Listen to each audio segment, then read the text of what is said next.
Hello and welcome back to A New You with Timmy the Teacher.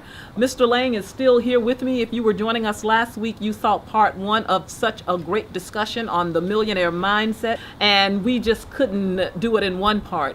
And we're going to talk more about buying real estate.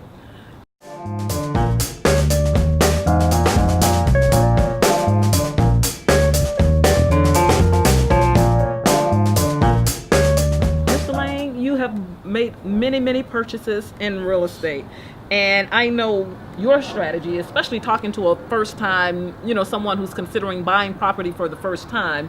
You recommend I recommend that people, instead of buying a single family as your first purchase, to buy a multiple dwelling, simply because that way you have several renters who are helping to make that note. Make sure that those people make at least 3 times what the rent is. That's the norm. That's what one has to be able to pay. Yes, right. But I like what you hinted at too, because I was doing a little research, and millionaires do not spend based on emotions, right. And they spend based on logic. Mm-hmm. And this is so funny too, because I have a friend. I actually own some property as well, and she wanted me to rent to her. However, I found it was tough for me to say no, but I eventually had to say no, simply because, number one, she and her boyfriend wanted to move into the apartment. Her boyfriend was working, but he had had 2 evictions on his record, and she had just moved back into town and did not have a job. Now, on paper, Mr. Lang, that simply does not look like someone that I should logically rent to. When you buy a property, that's business.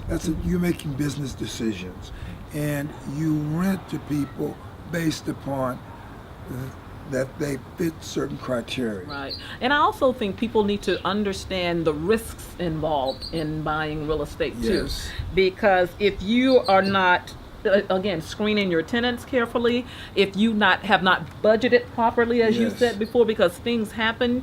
I'll never forget when I bought my first property, and it was a duplex. It was a duplex, and I didn't live in one. I rented them both, but I didn't get the proper inspection, and there were problems with the plumbing and the pipes, and I had to figure out how to pay for that, and that was an expensive job. So I think there are some hidden costs that people need to know about, and these are definitely risks that you need to just be familiar with, because things can go wrong. You need to talk to people before you jump into this.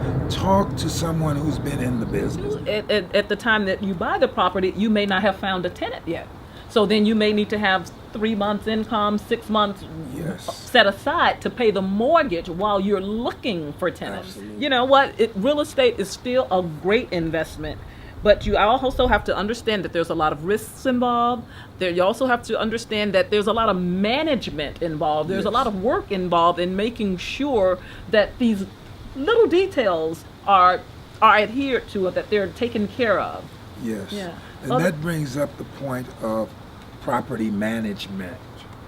There are classes that one can take to learn about property management. And maybe even prior to that, one might hire a property manager to run that property until you have developed the mindset, the skill set to properly run it yourself. But you know what? I tell you, when it's all said and done, and you look at the history of this nation, this country, many people got wealthy through the acquisition or the purchase of real estate. Well, thank you so much for joining me, Mr. Lang. It's my pleasure having you here, and thank you all for joining us as well. Please remember, as always in parting, financial success is not a gift, it is a habit. We'll see you next time, and please check us out at newfitworldtv.com.